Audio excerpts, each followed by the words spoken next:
Hello friends, जय हिंद। आज हम लोग इस वीडियो में हिंदी पेडागॉजी की 50 मोस्ट इंपॉर्टेंट क्वेश्चन का रिवीजन करेंगे, जिसमें से हम आपको क्वेश्चन पढ़ेंगे, उसके बाद सीधा डायरेक्ट आंसर बताएंगे, क्योंकि थ्योरी आप लोगों ने कहीं ना कहीं से पढ़ रखी होगी। इस वीडियो का बस ये तात्पर्य है कि जितने क्वेश्चन का जो है कम समय में रिवीजन हो सके। और आप लोग कमेंट करके बताना इसमें कितने क्वेश्चन आ रहे थे आपको, और अगर वीडियो अच्छा लगे तो चैनल को सब्सक्राइब कर, वीडियो को लाइक कर, कमेंट करें। चलिए देखते हैं, पहला प्रश्न यहाँ पे दिया गया है, प्राथमिक स्तर पर भाषा शिक्षण का मुख्य उद्देश्य क्या होगा। तो आप इसका आंसर हो जाएगा दूसरी की बातों को धैर्य से सुनना और सुनी गई बात पर अपनी टिप्पणी देना। तो जिन लोगों ने इसका सी वाला आंसर बताया है उसका सही हो जाएगा। तो यहाँ पे सी वाला ऑप्शन बिल्कुल करेक्ट है। देखते हैं अगला प्रश्न। अब अगला प्रश्न यहाँ पे है, भाषा एक औजार है जिसका उपयोग करते हैं। भाषा एक औजार है जिसका उपयोग करते हैं जीवन जगत को प्रस्तुत करने के लिए, जिंदगी को समझने के लिए, जिंदगी से जुड़ने के लिए। तो इसका आंसर हो जाएगा उपरोक्त सभी। क्या हो जाएगा? उपरोक्त सभी। अब क्वेश्चन यहाँ पे है, भाषा की प्रकृति के संबंध में कौन सा कथन उचित नहीं है। भाषा का जितना अधिक प्रयोग किया जाएगा उतना ही भाषा पर पकड़ मजबूत हो जाएगी। भाषा कठोरता से व्याकरणिक नियमों का अनुसरण करती है। भाषाएं एक दूसरे के सानिध्य में फलती फूलती हैं। भाषा एक नियमबद्ध व्यवस्था है। तो यहाँ पे बताना कौन सा गलत ऑप्शन है। तो बी वाला ऑप्शन यहाँ पे गलत दिया गया है। भाषा कठोरता से व्याकरणिक नियमों का अनुसरण करती है, ये ऑप्शन यहाँ पे गलत है, जबकि ए, सी और डी ऑप्शन यहाँ पे सही दिए गए हैं। निम्नलिखित में से किस उद्देश्य के लिए प्राथमिक स्तर पर भाषा नहीं सीखी जाती। अपनी अनेक जरूरतों को पूरा करना, जीवन की विभिन्न स्थितियों को साधना, भाषा का व्याकरण सीखना, मन की बात कहना सुनना। तो यहाँ पे चौथे क्वेश्चन का आंसर हो जाएगा भाषा का व्याकरण सीखना। भाषा का व्याकरण सीखना, ये ऑप्शन यहाँ पे निगेटिव दिया गया है, जबकि ए, बी और डी ऑप्शन यहाँ पे सही दिए गए हैं। इनमें से प्राथमिक स्तर पर भाषा शिक्षण का कौन सा उद्देश्य अनिवार्यता नहीं है। विभिन्न संदर्भों में प्रयुक्त संदर्भों के सहित अर्थ ग्रहण करना, विभिन्न संदर्भों और स्थितियों में अपनी बात व्यक्त करने की कुशलता का विकास, भाषा के आलंकारिक प्रयोग की क्षमता का विकास, या फिर मानवीय मूल्यों का विकास। तो प्राथमिक स्तर पर भाषा शिक्षण का कौन सा उद्देश्य नहीं है। तो इसका आंसर हो जाएगा भाषा के आलंकारिक प्रयोग की क्षमता का विकास। तो यहाँ पे सी वाला ऑप्शन गलत दिया गया है, जबकि ए, बी यहाँ पे डी सही दिए गए हैं। तो जिन लोगों ने सी बताया इसका ऑप्शन निगेटिव, उसका सही हो जाएगा। अगला प्रश्न यहाँ पे है, हिंदी भाषा की कक्षा में एक बच्चा बोलते समय अपनी मातृभाषा के शब्दों का प्रयोग करता है। ऐसी स्थिति में आप क्या करेंगे। उसे टोकेंगे और उसकी मातृभाषा के शब्दों के स्थान पर हिंदी के शब्दों का प्रयोग दृढ़ता से करवाएंगे, उसकी भाषिक अभिव्यक्ति पर ध्यान नहीं देंगे और पाठ जारी रखेंगे, उसे टोकेंगे नहीं और उसकी मातृभाषा के शब्दों के स्थान पर हिंदी के शब्दों का प्रयोग कर वाक्यों को दोहराएंगे, उसे टोकेंगे नहीं और उसकी मातृभाषा के शब्दों का ही स्वयं भी प्रयोग करेंगे। तो इसका आंसर हो जाएगा उसे टोकेंगे नहीं और उसकी मातृभाषा के शब्दों के स्थान पर हिंदी के शब्दों का प्रयोग कर वाक्य को दोहराएंगे। नेक्स्ट क्वेश्चन है, त्रिभाषा सूत्र में हिंदी का स्थान है। तो हिंदी का स्थान है राजभाषा के रूप में। तो यहाँ पे पहला ऑप्शन सही हो जाएगा। देखते हैं अगला क्वेश्चन। भाषा और लिपि के संदर्भ में कौन सा कथन सही है।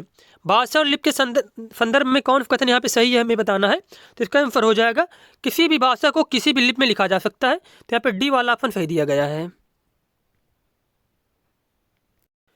अगला क्वेश्चन यहाँ पे है, प्लेटो के अनुसार निम्न में कौन सा कथन सही है। तो इसका आंसर हो जाएगा विचार और भाषा में थोड़ा ही अंतर है। ए वाला ऑप्शन यहाँ पे सही दिया गया है।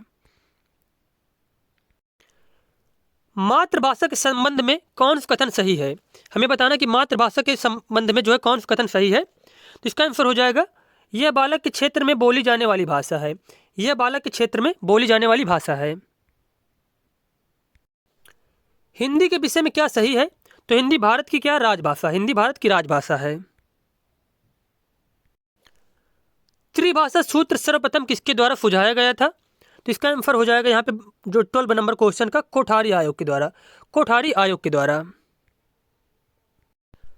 हिंदी भाषा का दर्जा क्या है। तो हिंदी भारत की क्या राजभाषा। क्या राजभाषा।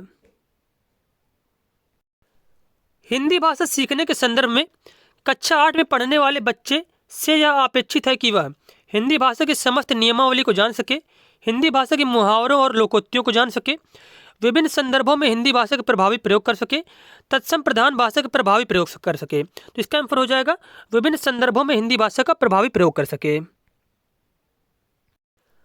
भाषार्जन के संबंध में कौन सा कथन उचित नहीं है। भाषार्जन के लिए नियम सिखाए जाते हैं।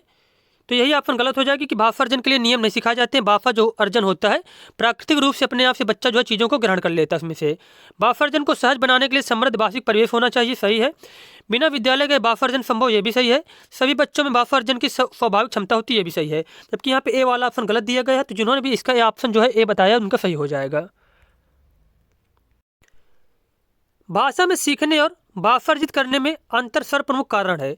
तो अंतर का क्या कारण होता है कि भाषा जो अर्जन होता है वो परिवेश से आ जाती है, जबकि क्या अधिगम जो होता है मतलब क्या स्कूल जाकर कहीं एक मतलब उसको परिवेश बनाना पड़ता है सीखने के लिए। तो इसका आंसर हो जाएगा भाषा ही परिवेश का अंतर होता है। नेक्स्ट क्वेश्चन है, चामस्की के अनुसार बच्चों के पास भाषा सीखने की क्षमता जन्मजात होती है, अतः हिंदी भाषा की कक्षा में बच्चों को विविध भाषा प्रयोगों के परिचय प्राप्त करने के अवसर दिए जाने चाहिए। व्याकरण के नियम समझा दिए जाएं ताकि वे अपनी इस क्षमता के माध्यम से जल्दी भाषा सीख सकें। सतत और व्यापक आकलन की प्रक्रिया में मुक्त रखें और उन पर अनावश्यक बोझ न डालें। कुछ भी न पढ़ने की आवश्यकता नहीं है। तो यहाँ पर जो है 17 नंबर का आंसर क्या हो जाएगा, सभी लोग कमेंट करके बताएं। तो इसका आंसर हो जाएगा विविध भाषा प्रयोग से परिचय प्राप्त करने के अवसर दिए जाने चाहिए। तो यहाँ पे ए वाला ऑप्शन बिल्कुल ही सही है। विद्यालय आने से पूर्व बच्चों के पास कितने वाक्य होते हैं? 5000 वाक्य होते हैं। अपनी भाषा जटिल और समृद्ध संरचनाएं होती हैं। अपनी भाषा का संपूर्ण बाल साहित्य होता है, या फिर 5000 वाक्य होते हैं। तो 18 नंबर का आंसर हो जाएगा यहाँ पे अपनी भाषा की जटिल और समृद्ध संरचनाएं होती हैं। भाषा अर्जन और भाषा अधिगम में मुख्य अंतर है। भाषा लेखन के अभ्यास का, पाठ्य पुस्तक के अभ्यासों का अभ्यास करने का, स्वाभाविकता का, या फिर भाषा के नियमों को स्मरण करने का। तो इसका आंसर हो जाएगा स्वाभाविकता का। बच्चे विद्यालय आने से पहले अपनी बोलचाल की भाषा के अनुभव से लैस होते हैं। कोई भी भाषा बोल नहीं सकते, सभी भाषाएं पढ़ सकते हैं, सब कुछ लिख सकते हैं। तो इसका आंसर हो जाएगा अपनी बोलचाल की भाषा के अनुभव से लैस होते हैं। भाषा अर्जन के संबंध में कौन सा कथन उचित नहीं है? इसमें समाज सांस्कृतिक विशेषताओं को सहज रूप से आत्मसात किया जाता है। भाषा के नियम सीखे जाते हैं। परिवेश के प्राप्त भाषिक आंकड़ों के आधार पर सहज रूप से भाषिक नियम बनाए जाते हैं। भाषा अर्जन में भाषिक परिवेश महत्वपूर्ण होता है। पूछा गया कौन सा उचित नहीं है, तो यहाँ पे जो है बी वाला ऑप्शन गलत दिया गया है कि भाषा के नियम सीखे जाते हैं। तो यही वाला इसका अनुसार जो है आंसर सही हो जाएगा। भाषा सीखने की क्षमता जन्मजात होती है, यह विचार किसकी देन है? यह विचार देन है चामस्की की। किसकी? चामस्की की। बच्चों में भाषा सीखने की क्षमता जन्मजात होती है, तो इसके अनुसार यहाँ पे कौन सा कथन सही है? उनकी क्षमता का भरपूर प्रयोग करते हुए भाषाई नियम सिखाए जाने चाहिए। बच्चों को समृद्ध भाषिक परिवेश उपलब्ध कराया जाना चाहिए। भाषा शिक्षण का कार्य नहीं किया जाना चाहिए। भाषा शिक्षण का कार्य घर पर ही किया जाना चाहिए। तो इसका आंसर हो जाएगा बी वाला, बच्चों को समृद्ध भाषिक परिवेश उपलब्ध कराया जाना चाहिए। भाषा अर्जन और भाषा अधिगम के संदर्भ में कौन सा कथन सत्य नहीं है? रोजगार प्राप्त करने के लिए भाषा सीखी जाती है, तो यहाँ पर यही वाला ऑप्शन गलत हो जाएगा। यही वाला ऑप्शन गलत हो जाएगा। बाकी बी, सी और डी यहाँ पे सही दिए गए हैं। भाषा अनुकरण के माध्यम से सीखी जाती है, यह विचार किससे संबंध है? तो यह विचार दिया था स्किनर ने। बच्चा स्वाभाविक रूप से अपने घर और समाज के वातावरण से क्या अर्जित करता है? तो इसका आंसर हो जाएगा भाषा अर्जित करता है। भाषा अर्जित करने की प्रक्रिया में किसका महत्व सर्वाधिक है? भाषा कक्षा का, भाषा प्रयोगशाला का, पाठ्य पुस्तक का, या फिर समाज का? तो इसका आंसर हो जाएगा समाज का।